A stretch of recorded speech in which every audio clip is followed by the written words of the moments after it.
الحمد لله رب العالمين والعاقبة للمتقين والصلاة والسلام على سيد المرسلين وبعد. Assalamu alaikum wa rahmatullahi wa barakatuh. I pray everyone is doing well, and I would just like to welcome everyone once again to another session on reminders from the Quran. Today inshallah we will be talking about Surah An-Nisā and Taqwā. Surah An-Nisā is actually the fourth chapter of the Quran.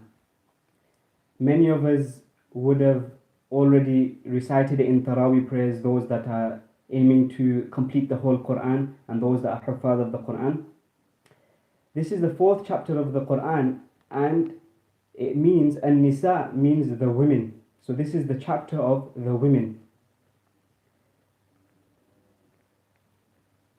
And why this name? Why has this chapter been named An-Nisā, the women? So the reason this chapter has been named the women and the chapter An-Nisā, the Surah An-Nisā, is because there are multiple references about laws and rights of women throughout this chapter. So because of this, that is why this chapter is known as Surah An-Nisā, the chapter of the women. Surprisingly, there is no chapter in the Quran that has been named Ar-Rijal, the chapter of the men. So this is something unique and specific, and I would classify it as a virtue. So women and the ladies should be happy that Allah the Almighty has named the whole and entire chapter in the Quran, or there is an entire chapter named after you generically and generally, the women. Now obviously we will not be able to cover the whole chapter, the lessons from the whole chapter and instructions and guidance from Allah the Almighty in the whole chapter. So we are just going to focus on a few things. So the first thing is, in Surah An-Nisā, Allah the Almighty, He starts off with a very interesting verse. And this first verse of Surah An-Nisā is something that we ought to ponder and reflect over. The first verse, Allah the Almighty starts off by saying, Ya ayyuhan nas, O humanity, be mindful of your Lord who created you from a single soul, and from it He created its mate, and through both He spread countless men and women. And be mindful of Allah, in whose name you appeal to one another and honor family ties. Surely Allah is ever watchful over you. So Allah the Almighty, He starts off this verse by telling us that ittaqū rabbakum, fear your Lord. Ya ayyuhan nas, ittaqū rabbakum. And then He says, who created you from a single soul. And who is that single soul? He created us from Prophet Adam alayhi salam. And then from it, He created its mate.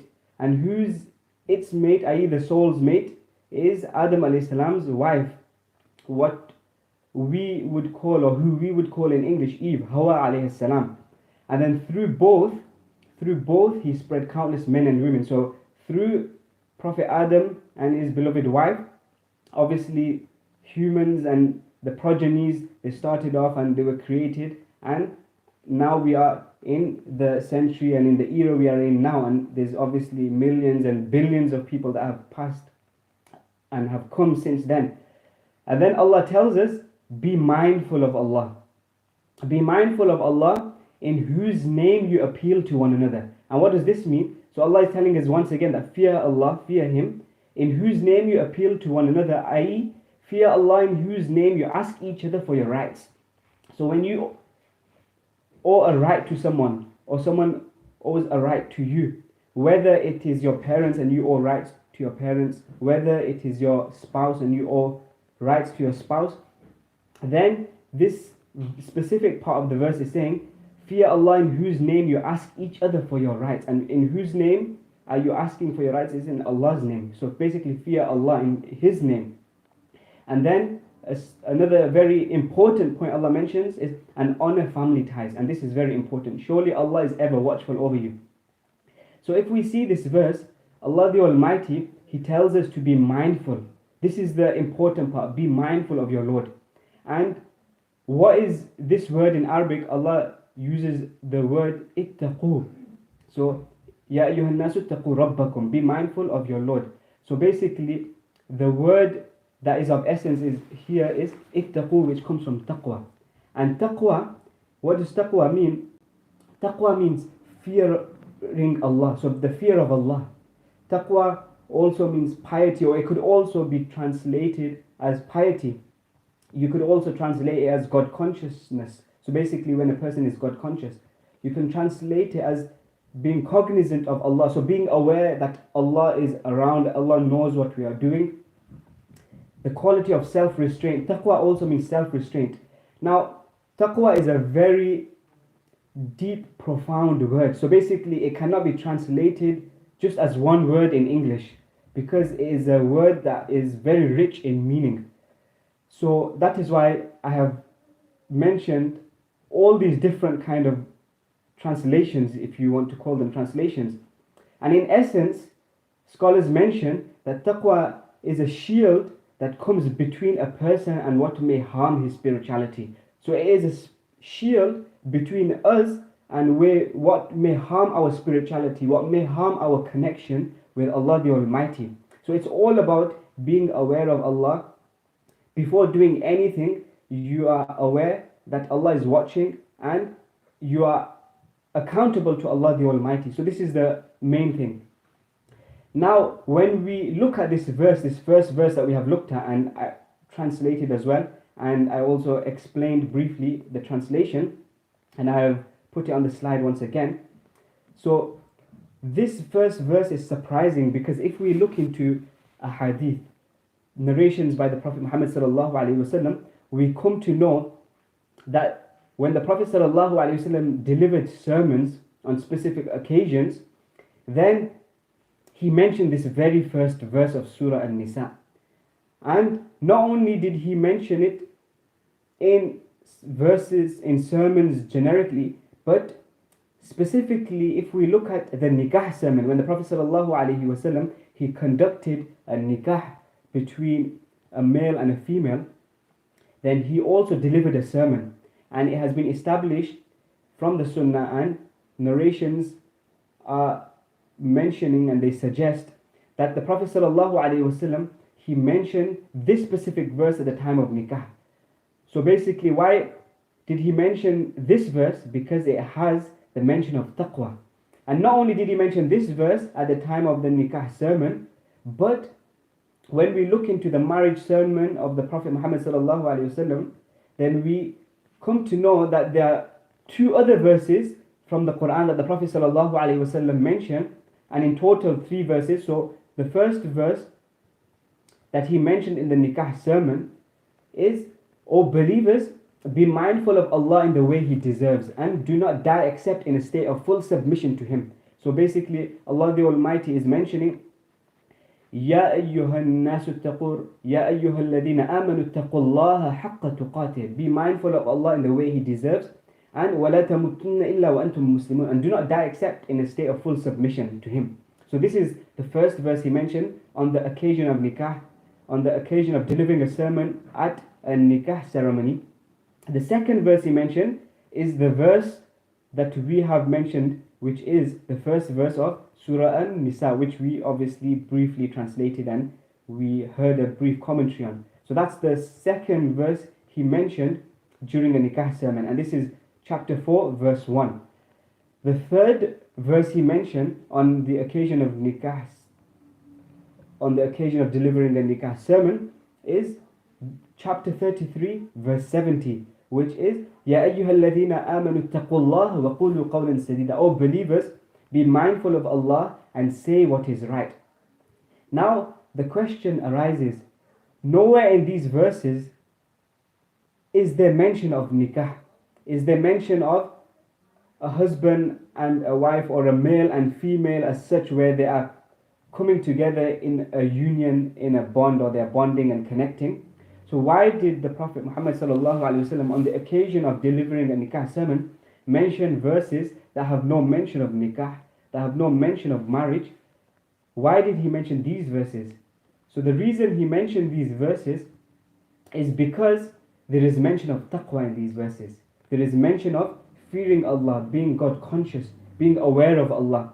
And the occasion of nikah, the stage of nikah, the chapter of nikah, when a husband and wife or a male and female, bride and groom, get together and they are now going to the next chapter of their life where they're getting together and they're going to spend most of their lives together, it is something that warrants taqwa, that warrants God consciousness, that warrants fearing Allah and being cognizant and aware of Allah.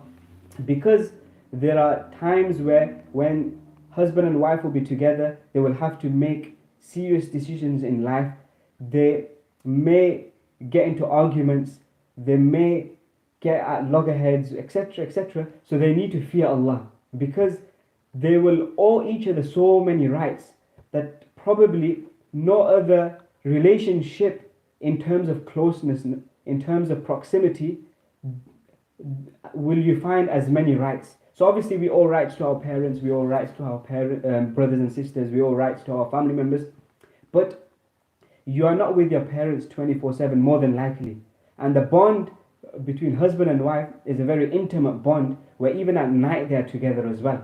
So for this reason, the Prophet ﷺ, on the occasion of delivering a nikah sermon at a nikah ceremony, he was trying to instruct and he was trying to inform the gathering and obviously inform us basically that taqwa is something that you need to adopt specifically and especially at the time of getting married.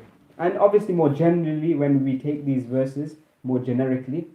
So this is the reason the Prophet ﷺ mentioned these verses at the time of nikah.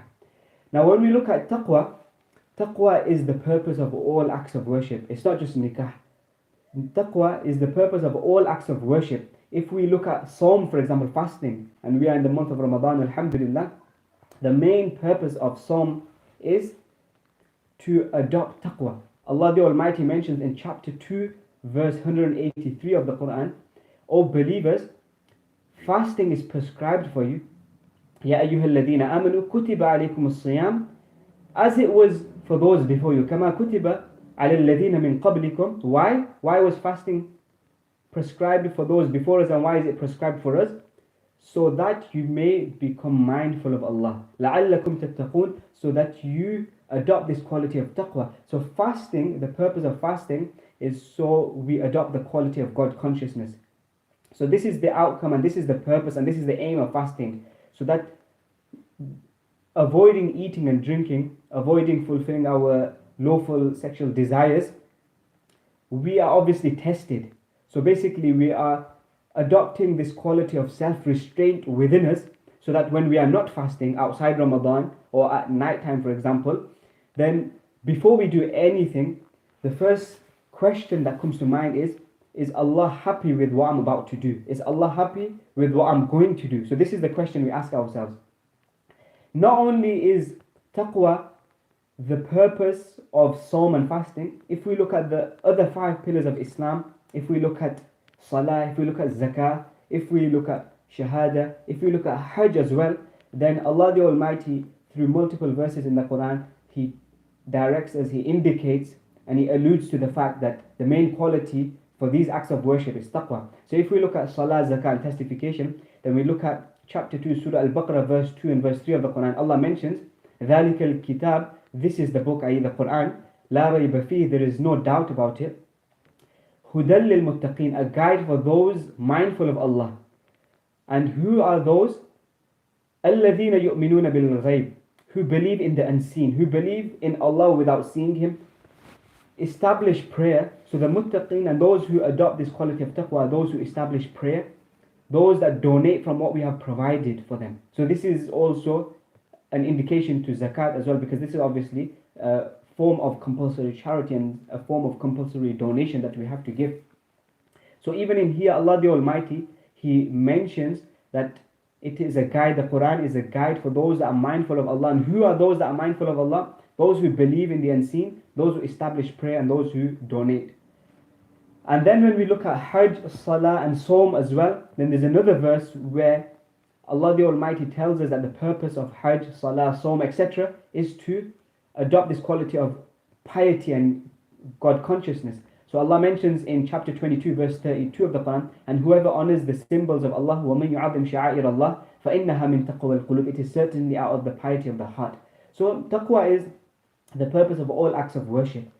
And not only is it the purpose of all acts of worship, but even when we look at ourselves, when we are interacting with each other, then we also have to adopt this quality of God consciousness and piety, and this quality of nobility. And who is the most noble amongst us? It is not an Arab over a non-Arab, or a non-Arab being more noble over an Arab, or someone that is black being more noble over a white. No, there is no nobility in terms of color, in terms of race.